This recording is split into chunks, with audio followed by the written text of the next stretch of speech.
Hello, everybody from Status Coup. It's been a while. It's been a hot minute. Happy New Year to everyone. Hope you had a wonderful holiday season. This discussion today, I fell into this earlier. I met with a good friend of mine who is an airline attendant. He's also one of the big dogs in the union, the Airline Attendants Union, and brought to mind some really, really crappy things that are going on. And I have no basis of understanding pretty much anything about the airlines. I've never worked in an airline, but I frequently flew, right? I frequently flew back in the day. But from what I'm understanding, and maybe you all have heard a little bit about this, there is a form of pressurization that occurs way back in the beginning of the bigger jet planes, I guess in the 50s and so forth. They used external air to bring in, like actual atmospheric air that they would bring into the cabin and into the plane for everyone to breathe. Somebody decided that it was too expensive to do that. So what they started doing was they started pumping in the pressurized air from the engines. From the engine, the oxygen that comes into the planes is actually from the engines. And so what ends up happening, and this has been going on for a number of years. We've got some articles that we're going to go through. And folks, I'm going through this with you at the same time. I had a one-on-one conversation with this gentleman who wants to remain anonymous for a variety of reasons, but his information is absolutely terrifying. Okay. Um, but to any extent, what happens is this: the engines oftentimes have like a sealant, there's like a rubber sealant, like some form of buffer that prevents the fuel and the fumes from the fuel from going into the air that gets pumped into the cabin. But sometimes, far too often, there's a leak. And over the years, people have gotten very, very ill, extremely ill. And these neurotoxins in short bursts, they're out of your system maybe 2 hours, maybe 2 hours after you get out of the environment. Clean air, 2 hours, your body purges it. But if you are a consistent flyer, if you're one of the people that, I don't know, let's say you are an airline attendant or a pilot and you're on airplanes nonstop, and that little bit of leakage for those fumes comes in to the plane, into the cockpit, you could get extremely ill for real, as in extremely dead. It literally robs you of your ability to function. It robs you of your cognition, robs you of your energy, of your life's essence, robs you of your ability to move your hands and stuff like that. Anyway, long story short, recently here, and I want to make sure I have this up. Colin, can you please bring up uh, the press release, the news release, so we can read from the OSHA press release? So this right here, this just came out here. Okay. And in fact, this is part of the discussion I had with my friend. And it says revised investigation finds American Airlines retaliated against flight attendants who reported worker illnesses caused by fumes in aircraft cabins. Now, the OSHA whistleblower investigation determines employer discouraged reporting illnesses. Get this. Fort Worth, Texas. Federal safety and health investigators have determined that one of the nation's largest airlines retaliated against flight attendants who reported worker illnesses caused by toxic fumes entering aircraft cabins. A whistleblower investigation initiated on August 2nd, 2022, by the Department of Labor's Occupational Safety and Health Administration found American Airlines Incorporated retaliated against employees who filed complaints about the illnesses with the company. Flight attendants alleged the airline docked attendance points and discouraged them from reporting work related injuries and illnesses. So, federal law protects workers' rights to voice workplace safety and health concerns without fear of retaliation, said OSHA Area Director Timothy Miner in Fort Worth, Texas. When employers punish employees for doing so, they create a chilling effect that may stop workers from reporting future issues, putting their health and well being and that of their coworkers at risk. Our investigation found the flight attendants engaged in protected activities when they reported illnesses related to jet fuel fumes seeping in to the aircraft cabin, Minor added. Workers must feel empowered to inform managers and others about potential hazards that jeopardize workers' safety and health. Based in Fort Worth, American Airlines operates an extensive international and domestic network with almost 6,800 flights to nearly 350 destinations in more than 50 countries. The company employs about 109,000 employees, including approximately 24,000 flight attendants. The company has 15 business days from receipt of its citations and penalties to comply with the request of an informal conference with OSHA's area director or contest the findings before the Independent Occupational Safety and Health Review Commission. OSHA's whistleblower protection program enforces the whistleblower provisions more than 20 whistleblower statutes. These statutes protect employees from retaliation for reporting violations of various workplace safety, health, and airline, commercial, motor carrier, consumer product, environmental, financial reform, food safety, health insurance reform, motor vehicle safety, nuclear, blah, blah, blah, blah, blah, blah, blah. Anyway, so once you get past this idea that they retaliated against employees and workers that actually stood up and told the airline, hey, people are getting sick. And then they went ahead and retaliated. This reminds me of a time, you probably don't remember this, but going back to like 1946, okay, there was a playwright guy dated Marilyn Monroe named Arthur C. Miller. And Arthur Miller actually wrote a play called All My Sons. All My Sons was set in the backdrop of them being a company, a family-owned company that put out airline products, airline, very important pieces of the plane, in fact. And so as pilots would fly during World War II, and many of the planes gave up the ghost, they malfunctioned, and the pilots either ejected or died, it only became an issue when one of the sons of the family actually died. And so they had this discussion of what do we do? Now, when I was in grad school, we enacted this as like a law and order kind of scenario where we went through the process. And what it came down to was, and you're going to see this happens time and again in American capitalism, is that it was cheaper to just pay the insurance. It was cheaper for them to just allow these things to happen than actually go back, fix the product, and retrofit it. So what you've got here now, once again, is companies making decisions, putting the airline and profits and stakeholder and stockholder and shareholder value above the lives of the workers and, quite frankly, the customers. Okay. Customers are involved in this as well. I want you to see this video.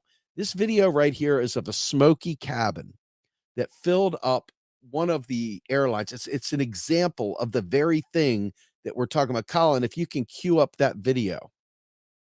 I think that we need to drop the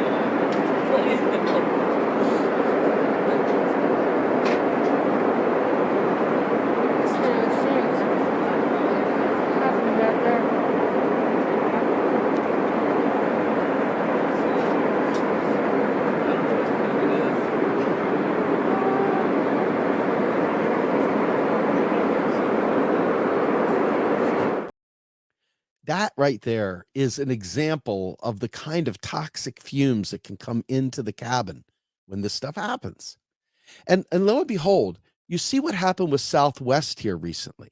Southwest Airlines had failed repeatedly to invest in the technology to ensure that the kind of craziness, the technology that left them in a lurch, that left Pete Buttigieg making all kinds of excuses and lies and whatnot, it left them once again absolutely decimated, because what they had done was to skimp and to do stock buybacks, to go ahead and fatten the wallets of executives. They had gone ahead and skipped the kind of upgrades and the technological investments they needed to do. This is Southwest. So once again, we have these major corporations shaving pennies off of everything so that they can give a stockholder just a little bit more money, an executive just a little bit more money at the expense of what? Labor? At the expense of the customers? At the expense, and it's not just inconvenience we're talking about, folks. We're literally talking about the lives of people. In fact, we're going to talk. I'm going to pull up an article here, Colin. If you can pull up the article, I believe. Trying to find the one of the pilot who had ingested the. There you go. Let's see here. So inside of this article here, we had a pilot, okay, who was I'll just read it for you. BA pilot who feared toxic cockpit air died of overdose, inquest told. Family of pilot Richard Westgate, who had a nervous system damage, says industry ignoring risk of cabin organophosphates. Now, let's just go ahead and read this at the top. The family of a British Airways co-pilot. Now, mind you, this is going back to April 13th, 2017. That's how long. I mean, this problem's been going on even longer than that. But just so you know, this isn't this thing that is currently being put out there that they're fighting right now, the thing that we started with, okay?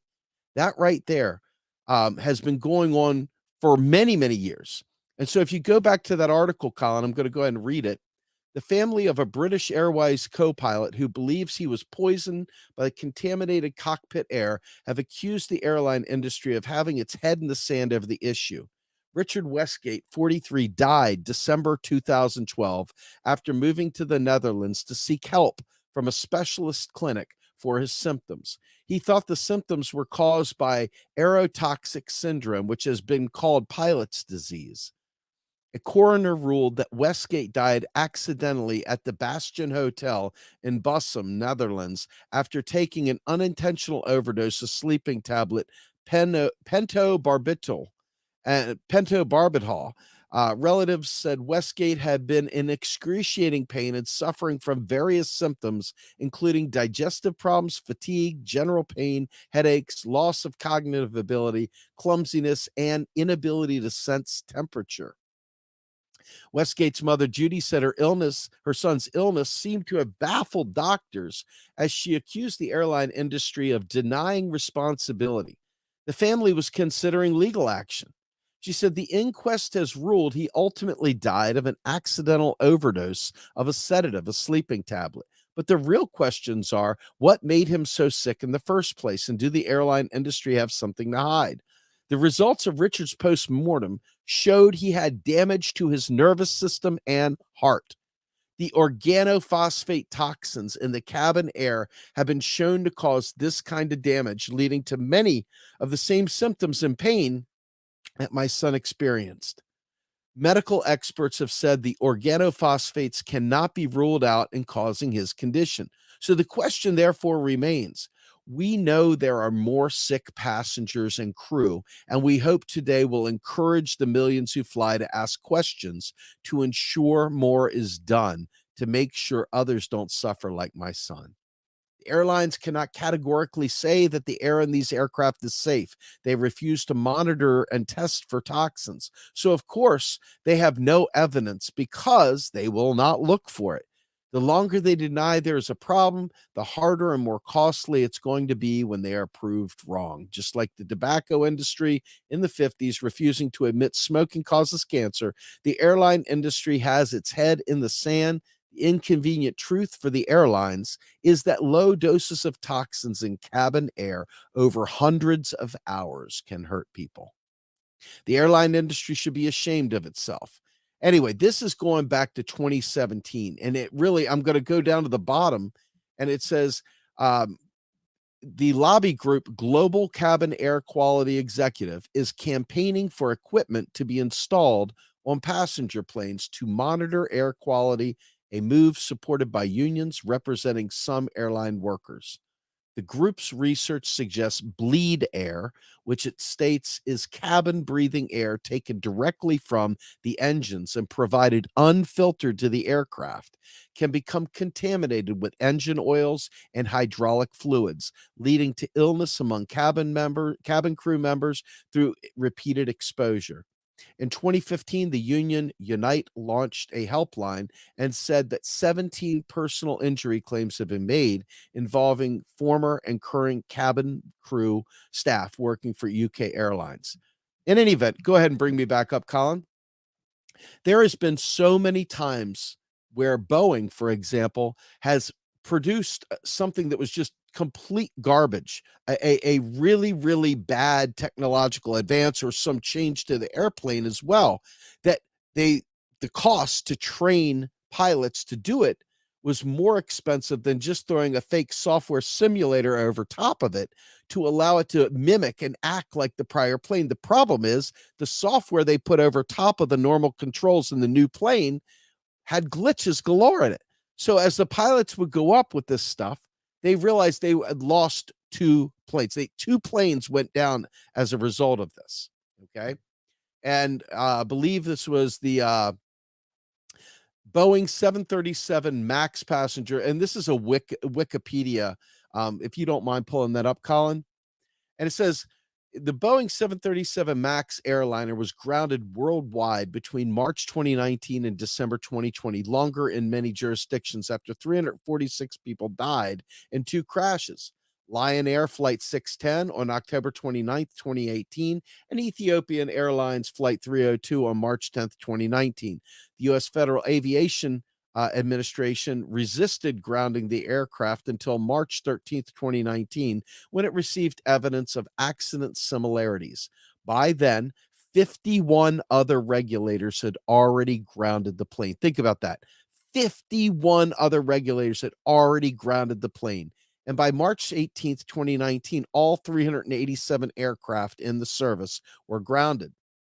Here's the kicker. In 2016, FAA approved Boeing's request to remove references to a new maneuvering characteristics augmentation system, the MCAS, from the flight manual.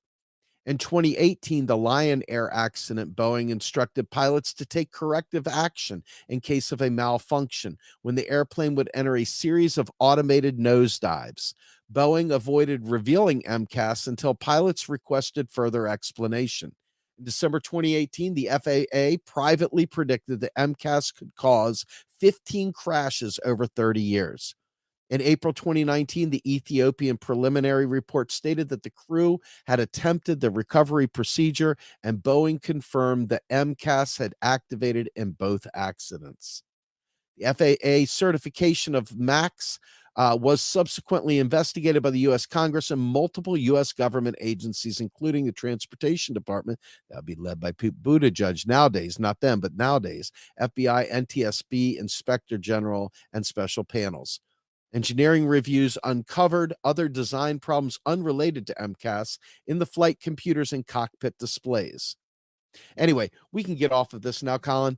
The point is, if you understand that every single aspect of this is about pinching pennies, it's about cost reduction, it's about ensuring that the most profit goes to the airlines and goes to the right people. They would rather literally kill you, as they showed in Arthur Miller's play in 1946. So this is not anything new. But when I asked my friend, hey, you guys have a contract coming up. Why aren't you guys striking? He says, you know that pesky railway bill, that railway law that was enacted in 1926? You know, that same one that Biden and the gang used to shut down the railroad workers? He says, yeah, the airlines are covered by that too. So even if they wanted to go on strike, it would be illegal. Now, Sarah Nelson, the head of the airline union, has talked to me previously. She said there are no illegal strikes. There are only unsuccessful or successful ones. But in reality, the laws on our books have been put there to block any kind of union activity, meaningful activity that would allow unions to even tell their rank and file. For example, something along the lines of, hey, did you know that you don't have to work more than 40 hours a week?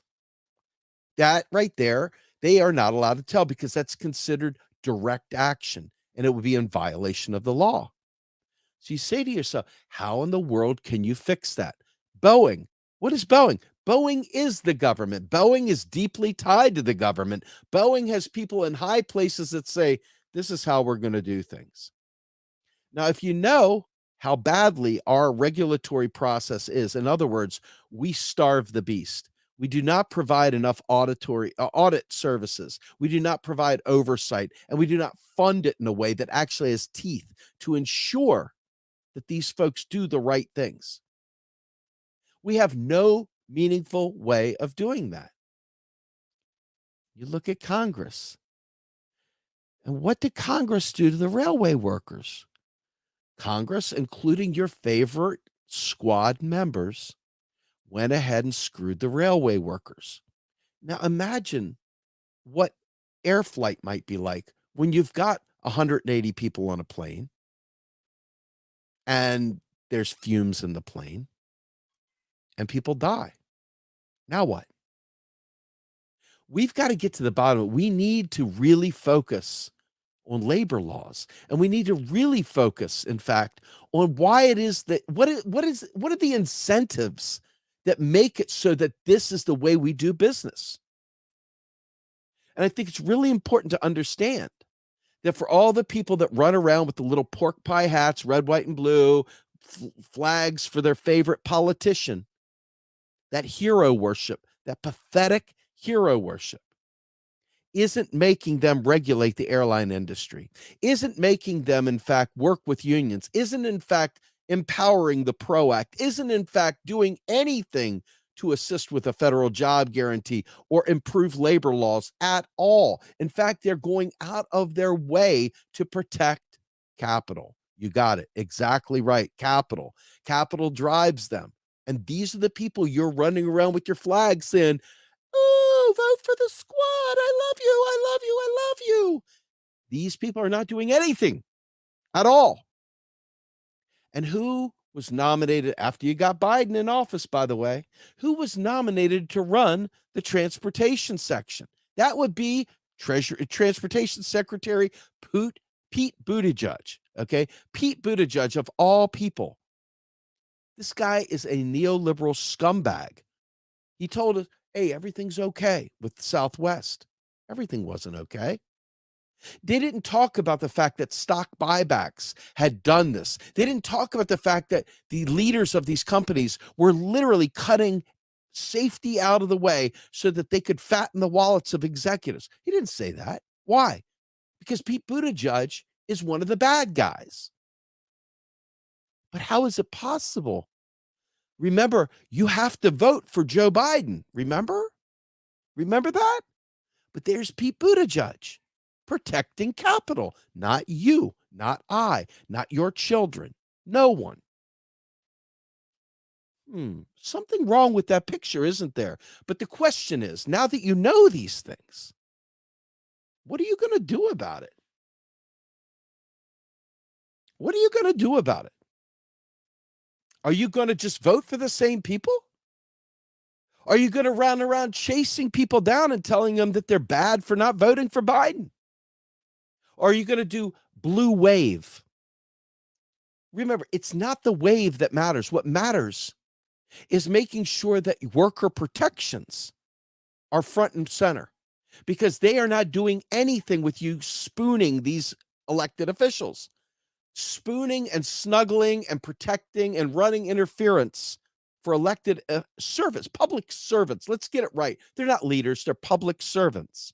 And if they're not serving the public, if they are instead serving corporations and capital, they must be defined as your enemy. How do you make heads or tails of it other than that? An enemy is someone that is literally putting your life and your family's life in jeopardy by turning the other way. by ignoring it or being performative and saying something but meaning nothing and doing nothing. These things right here, these things right here are killing us. So there's more. I mean, there's so much more. I mean, we have, like, when I talked to Jeff about it, excuse me, when I talked to my friend about it, he's a million Jeffs, right? When I talked to him about this, he explained to me, he said, Steve, he said, unions, they're not there yet, man. People are still very individualistic. People are still very much afraid to put their neck on the line because they got no protection. Okay. Labor in this country, even with the few victories that we've seen, is nowhere near strong enough to combat these things without public pressure. And if we're all busy chasing our tails playing games, watching Netflix and stuff like that, there's no one that's taking this fight anywhere. And this is just a small micro slice of what we're up against as labor. Just a tiny little micro slice. Okay. You would think that OSHA would be able to make things happen, boom, like that. You would think that a president of the United States that heard something like this would take direct and immediate emergency action. You would think that someone like a Pete Buttigieg, transportation secretary, would immediately strike out and do something. But alas, they're not. This is the extreme version of what we call neoliberalism. They literally place the corporation at all times above the needs of workers. And they expect you to eat your peas, show up at the voting booth, and vote for them anyway.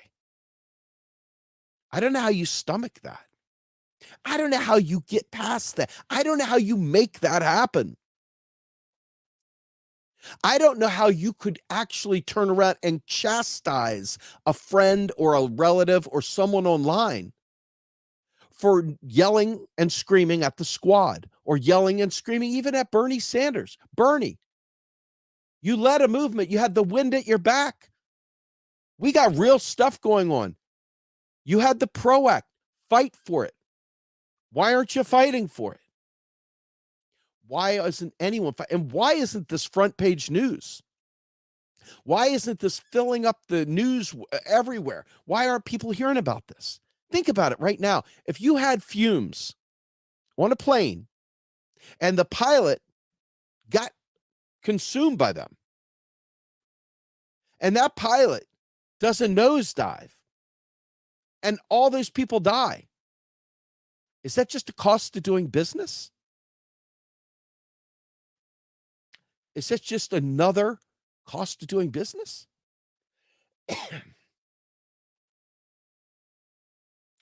think to myself, we have no real representatives in Congress. It's all political theater. Every time you see one person rise up and say something, you know for a fact instantaneously there's already another prop waiting to stand in opposition to what they're saying, to confuse the population, to make the population believe the railway workers really didn't want to strike. The railway workers had already signed off on doing something. There are these fake people. They're like insurgents that come through and just muddy the waters. They ask fake questions like, do you really think that's the case? Do you really believe that?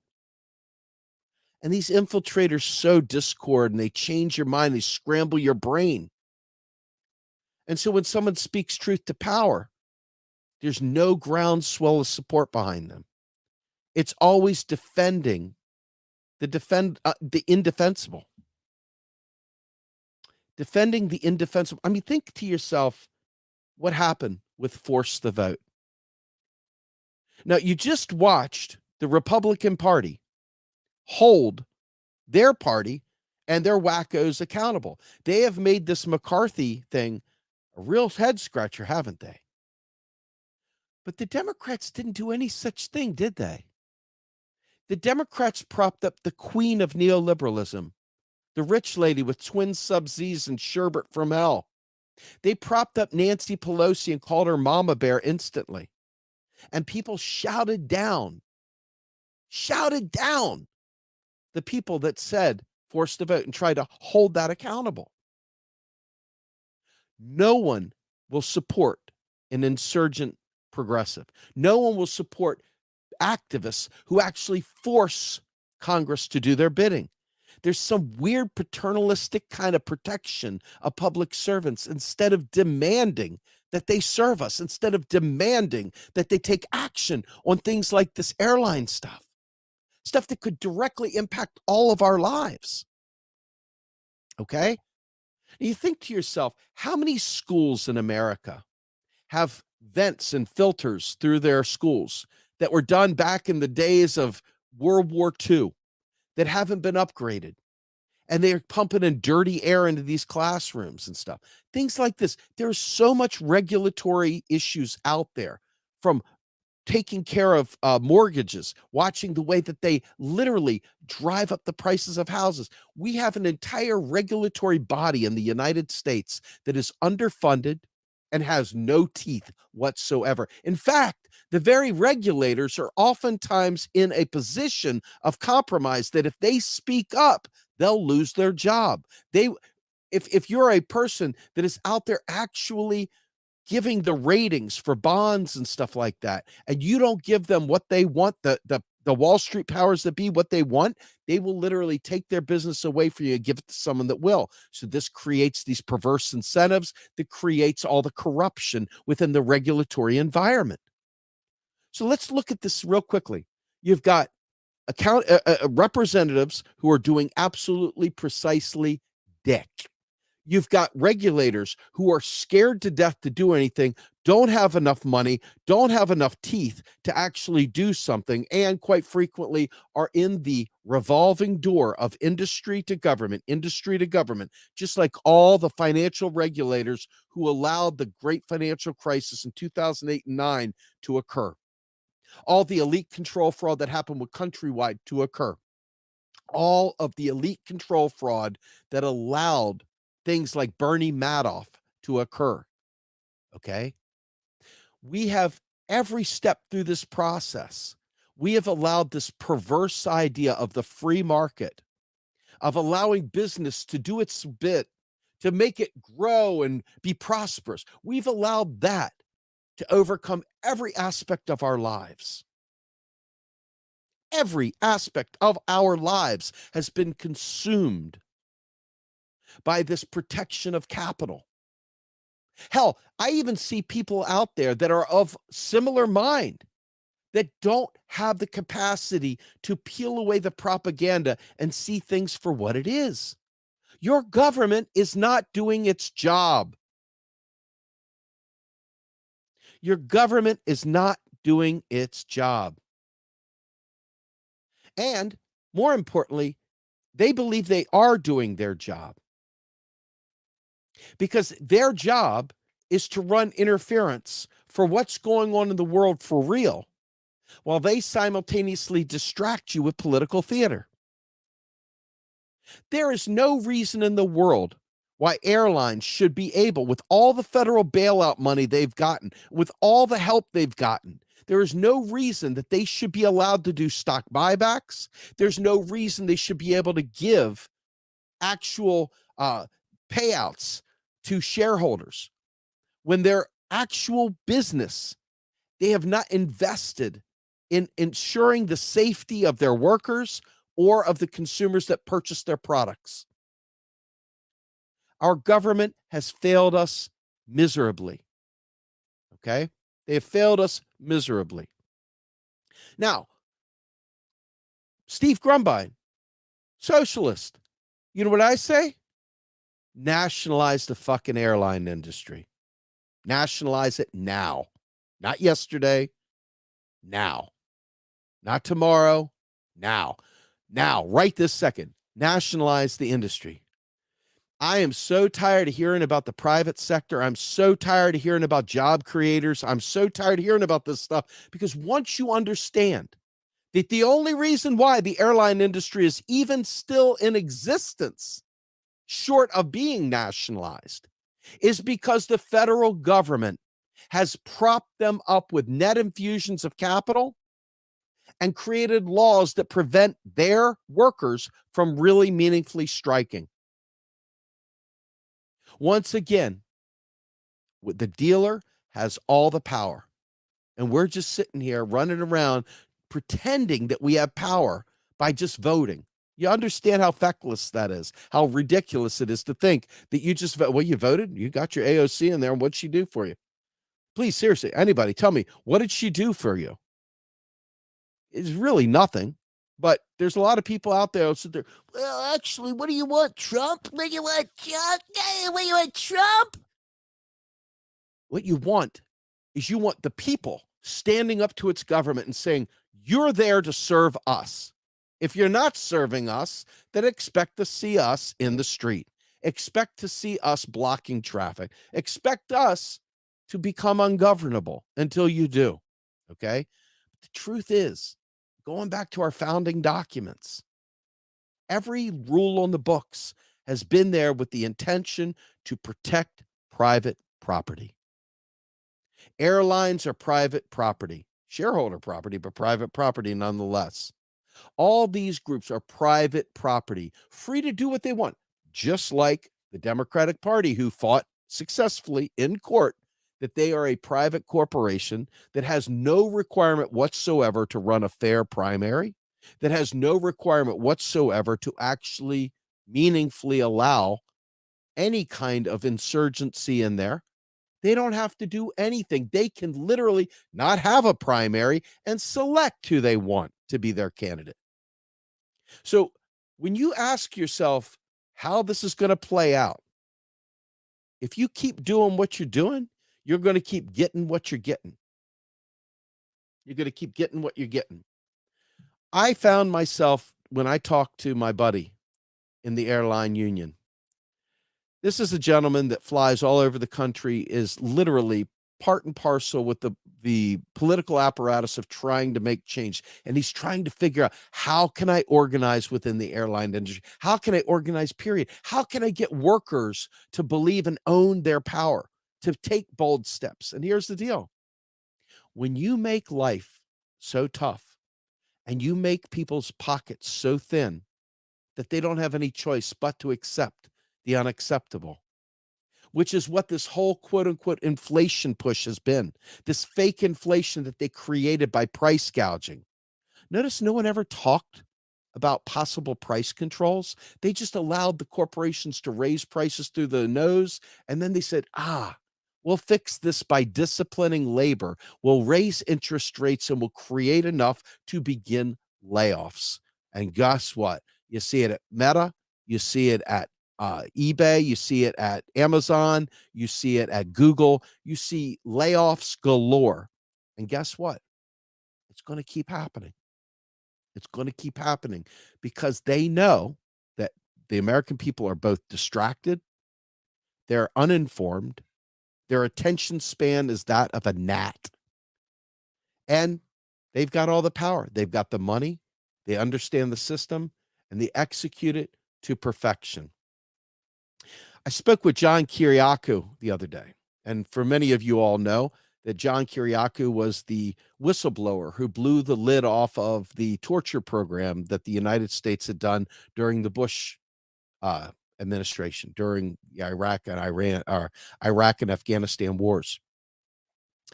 When he got released from prison, he had spoken to a senator who he thought would have taken his back on that committee, the very committee that should have been overseeing the CIA. That guy told him point blank, John, do you know how hard it is for me just to keep my clearance? What? Why is that? Because the CIA is over top of your elected officials.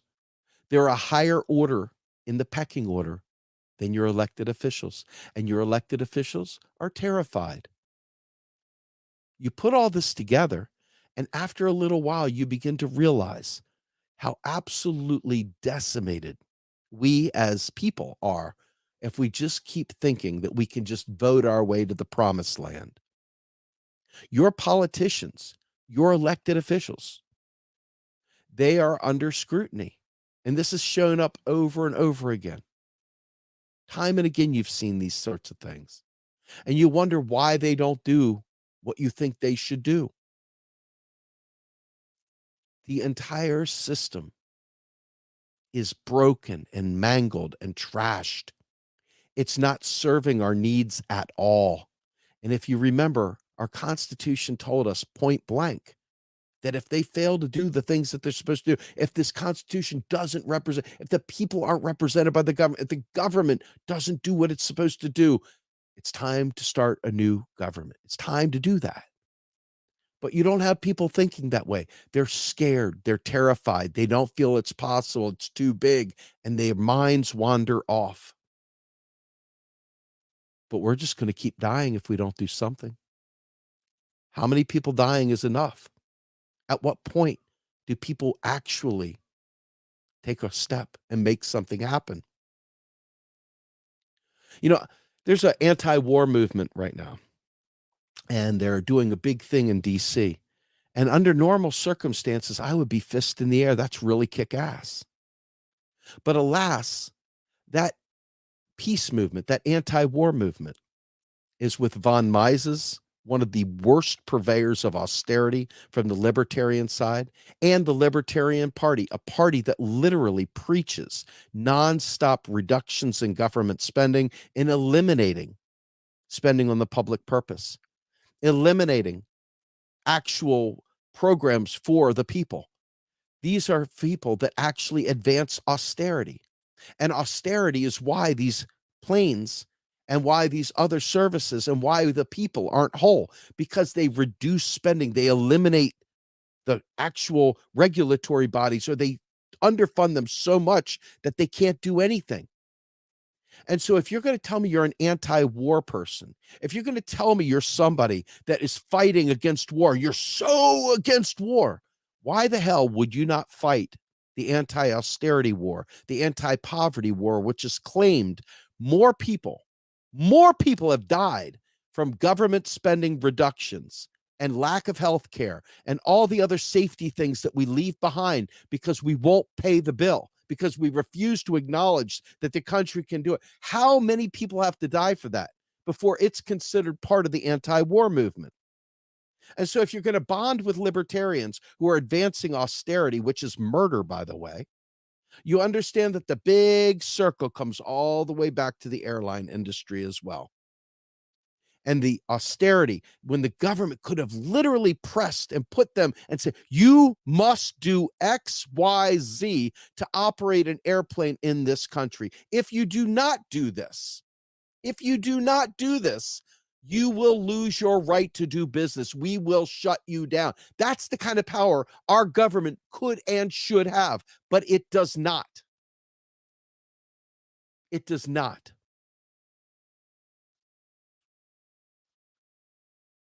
So as I'm sitting here looking at this, it's like bringing sand to the beach. It's like crying in the ocean. You can't even notice it because there's so much shit that your tears are lost in all the rolling waves. All the sand you brought blended right into all the other sand. Nothing remarkable about it, because we are nothing but cogs in a machine. We're cogs in a machine that allow capital and allow the rich to do their thing, to live their best life, while we literally can't even get our dental work done. We can't do anything. We can't do anything because we don't take our own power. We keep giving it away to some bullshit squad member who doesn't serve you, who calls Nancy Pelosi Mama Bear, and does not serve our needs, folks, doesn't serve our needs. And the people that have great health care through their employer, they can ignore the cries of the people that don't have great health care. They can ignore the cries of the people that are down below who are suffering. There's something called gap psychology. I've talked about this recently, and gap psychology is about how people that are one step up would rather punch down because they don't want to be seen as down there, because the way they measure how good they're doing is by who's below them. And if that's the way it is, you are never going to build a working class movement in this country to take the power back. Because many of the people that are labor, that should be seen as the working class, have elevated themselves up and don't want to see themselves as that. They don't want to be associated with people who are quote unquote workers. They call them deplorables. You've heard this before from somebody with a vote blue no matter who mindset, haven't you? You've heard this before. And so as a result of this, you watch a new generation of people becoming radicalized to the right wing, radicalized to fascism, radicalized to nationalism, radicalized to all the wrong things, to licking the boot of the capital that is stepping on their neck, because they think someday they're going to be a member of that class. And so they would rather punch down. They would rather ignore you. They would rather allow all these things to happen so that their personal 401k plan can go up, so that their stock portfolio doesn't take a hit, because they would rather keep stock portfolios for themselves so that they can be 20 inches above everyone else, instead of actually provide for the people through public purpose spending. And the cycle continues on and on. All right, Colin, that's it for me. Let's see what comments we have. Do we have any good comments that we want to highlight? Whole airline industry needs some serious regulation, amongst so many other things. Trust me on that one. Absolutely correct. I prefer rail for a number of reasons. This is a new one for me. Yeah, but the railways are even unregulated in the same way. The railways are just as, they've got the same problems that the airline industry. This is the problem across the board. We have underfunded regulators at every level, from the finance sector to transportation to chemicals to farming to big ag, you name it. They have literally made the concept of regulation a joke. It's almost as performative as Nancy Pelosi and a kente cloth. I talked to Bill Black a while back, who's one of the big dogs when it comes to bringing down the bad guys. He was the one that brought down the Keating Five, and he's also been head on with all the countrywide stuff. And Bill Black point blank said that when you have perverse incentives and you have people that have lots of money, that don't have to look around, that have no regulation whatsoever, I mean, in the end, what do you have? You have a complete rogue state. You have the recipe for corruption. You have the recipe for absolutely stealing from everyone. And you have the recipe for creating disaster scenarios for the people without, while the rich run off and once again make good with their own little world. I mean, they're literally balkanized from us. They don't see us. They don't care about us. We don't matter. We don't matter in that. We don't matter. And thank you. I see that cool Grateful Dead. You wouldn't believe it. I had a bunch of Grateful Dead stuff on earlier. I got a really cool Grateful Dead Bali cap, etc. Dancing bears, you name it. Love the Dead, man. Love the Dead. Anyway, do we have any other good ones there, brother? Okay, well, the squad got a career now. They got to look out for them and theirs. Let's talk about that for a minute. Steve Grumbine, I'm nobody. I'm just a dude. I'm just one guy. But from my vantage point, I would rather a shit ton of people run for office that have no intention of winning, that are willing to be truth tellers, to go in there, to get on stage. Why is that? Because when you look, the League of Women Voters no longer controls the debate stage, does it? It's the Republican and the Democratic Party. Okay? So when you talk about the squad having careers now to protect, that's the point. Whenever someone has money to protect, they ignore the people that would benefit from them not having that money, maybe, or from changes in the law that allowed them to have that money. They're going to stand in the way of that. They're going to stand in the way of change if it impacts them, because people are selfish fucks, and that's the way it works. But more importantly, though, when we have politicians that literally place being reelected above being truth tellers, getting on the screen, telling the truth. Wouldn't you much rather a leader that doesn't get elected be out there honestly telling the truth? Remember when Bernie Sanders asked Hillary Clinton for the transcripts of her discussions with JP Morgan? Y'all remember that? I do. He hasn't asked for them lately. I wonder why. I wish he would. Because see, it's those kind of conversations, it's that kind of behavior that literally blocks progress, folks. And they do it behind closed doors in smoky rooms, and they get away with it. Why? Because we run interference, because we don't want you bashing Bernie or bashing AOC or bashing whoever, because we're more important. It's more important to some people to defend them than to ensure you and I and the rest of us are whole. And that's a disgusting shame, isn't it? That's a disgusting shame. It's a disgrace. Anyway, do we have any other ones? Librarians are librarians are sexy, not libertarians. The libertarians tend to make me go on the barf wagon. All right. Would someone please tell me what Steve's channel is called? I really like this brother. This dude has mighty ways. Thank you. So Steve is I am the founder and CEO of Real Progressives and Real Progress in Action. They're two education organizations. So bottom line, I don't cover breaking news typically. I cover these concepts. I cover stories. I try and build things because I think that the news is wash, rinse, repeat.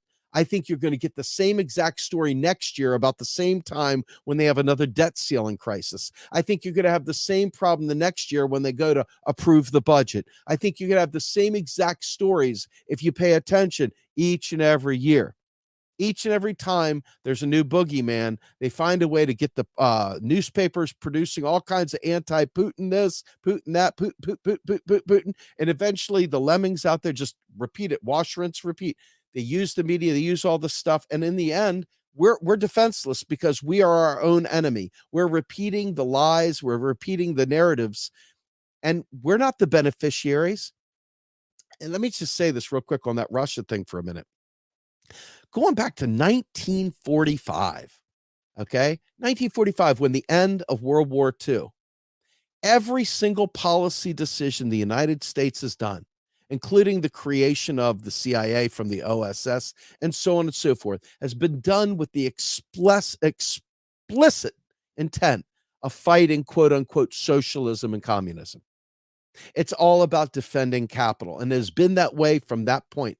They created the World Trade Organization. They created the World Bank. They created the International Monetary Fund. They created the Peace Corps, and the CIA all came out of World War II to defeat, literally to defeat communism. And you see us get into the Korean War to defeat communism. In fact, MacArthur tried to go up into China. He wanted to go into Russia. MacArthur, a loose nut, actually made Truman, mass murderer Truman, look like a hero for about 5 minutes, right? Anyway, then you have, what do you have? You have Vietnam. And each step through this process, the Cold War, each step in this process, it's all been about eliminating socialism. And every time we cheer for the red, white, and blue, and every time we cheer for this kind of nonsense, you're on the side of capital. And the last check I had, unless you're rich, you're not a capitalist. You're a worker. You need to have some class consciousness. There's no way past it if you don't act within your class and you don't realize that without class struggle, without workers uniting, there's no change happening, folks. And workers are not Democrats and they're not Republicans. Workers are workers. If you work for a living, you're a worker. You're the working class. That's where we need to unite, at the working class level, not at the Democrat, not at the Republican, but the working class. Why is that? I've just spent the last 45 minutes, 50 minutes telling you why. Telling you why, right? Any event, do we have any other comments in there, brother? All right. My aunt worked for the airlines, flew constantly for over 30 years, and she died of lung cancer despite non-smoker. I read soon after about that dirty air cabin air. Hell yes. These are the things, man. You imagine if we didn't just sit on that knowledge and we actually fought back. I mean, when you don't, you've heard me. I know you have. You've heard me talk about building parallel systems. Why do we need parallel systems? Let me tell you why. Because in the absence of our own systems to support us through mutual aid, through having a lawyers guild to help us, through having actual think tanks to support our work, to have investigate, to have a whole other side, a non-capitalist side, whole set of institutions that we can count on. We're stuck relying on their institutions, the enemy's institutions. And so you're appealing to win a court case where the court laws have been built to protect capital, where you've been doing all these things thinking, I've been a good person. I wake up every day. I go to work. And lo and behold, things still go wrong. What the heck's that all about? What it's about is understanding the relationship of labor and capital. Workplace co-ops, things like that, they're all great and stuff like that, but they're a band-aid on a heart attack in the grand scheme of things. The modus operandi of these capitalists and of our elected officials who defend these capitalists is to, in fact, extract maximum value, to extract and give shareholder value at the expense of labor and the people that buy their product. Never forget that. And so without having parallel institutions, excuse me, can you put that comment back up there for a second? If you don't mind. Colin, the one that was about the sick relative. I don't have it anymore, unfortunately. Okay, well, anyway, bottom line, those kind of scenarios will keep playing out. We have no one fighting for us. When I sat there at breakfast this morning with my friend, I talk about my teeth a lot because, my teeth are falling out of my mouth. And it's all direct result of this capitalist system and the priorities and the values we have in this system. And I said, listen, I know I'm a project manager, but I want you to see for real. And so I showed him what I call my West Virginia teeth, or the big holes in my mouth where the teeth are missing. And he was like, holy shit, I didn't realize. I said, well, I say it, but now you got to see it. Okay. Without people seeing these examples of your relative that died, without people hearing this stuff, they just think these are isolated instances. Now, maybe not you all, because you guys are woke. You guys are in the know. You guys get to listen to a great channel like Status Coup. Okay. But the rest of the world, la la la la la la la la la la la la la, they're off on their own little thing, and they're not paying attention, and they don't want to be disturbed from Real Housewives of Bel-Air. Okay. This is what you're dealing with. You're dealing with a nation of people who are so disconnected from one another. The collective power of society eroded, all in the name of it's all on you.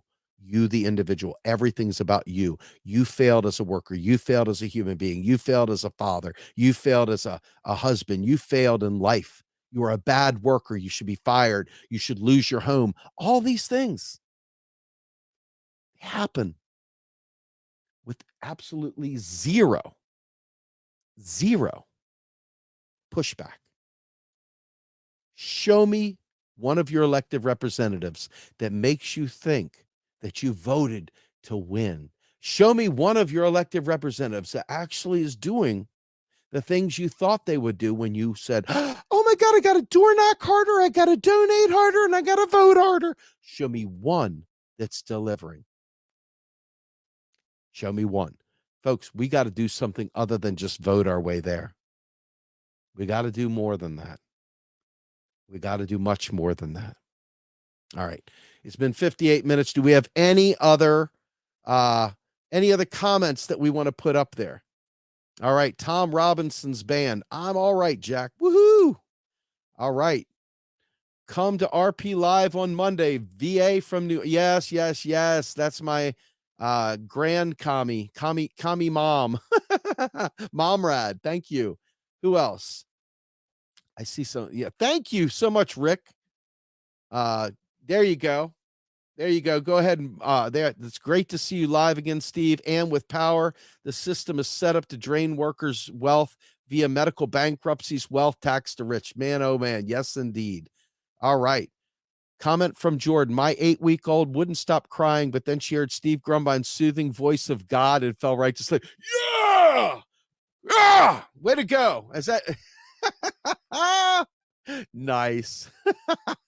I'm seeing other really good comments in here, and I really, really want to thank everybody. I mean, we're at the 60-minute mark, folks. You can't possibly want to hear my voice any more than you have. But yes, you do. Because tomorrow morning at 8 a.m., Steve Grumbine's podcast, Macro and Cheese, is going to be out with a great interview with a great whistleblower who you've probably heard on different platforms. But guess what? You're going to hear him with the Steve Grumbine treatment. And that's John Kiriakou tomorrow at 8 a.m. You won't want to miss that. And of course, my Monday, Wednesday, Friday routine I do at Real Progress in Action. It's called The Rogue Scholar. And that's me in cartoon form right there, my friends, back when I had long hair. I just want to tell you all, I love you. Thank you for letting me be a part of your Status Coup world. Please, please, please come to Real Progress in Action. Subscribe. Check me out. If you like what I say here, you'll love what I say there too. And by the way, you also have me one more time where Colin and I work feverishly every week to try to put together something called Let's Get Ready to Grumble. This Friday, my way, is an opportunity for me to take a subject and talk to you guys kind of in a loose fashion. But the Grumble, I hope you guys enjoy that. It's kind of like Deep Thoughts with Stevie G. So check it out. I think that's going to come out on Sunday as well. But in the meantime, please become a Status Coup member. Follow us. Check out Macro and Cheese, Rogue Scholar, Real Progress in Action. And Colin, folks, we are out of here. Thank you.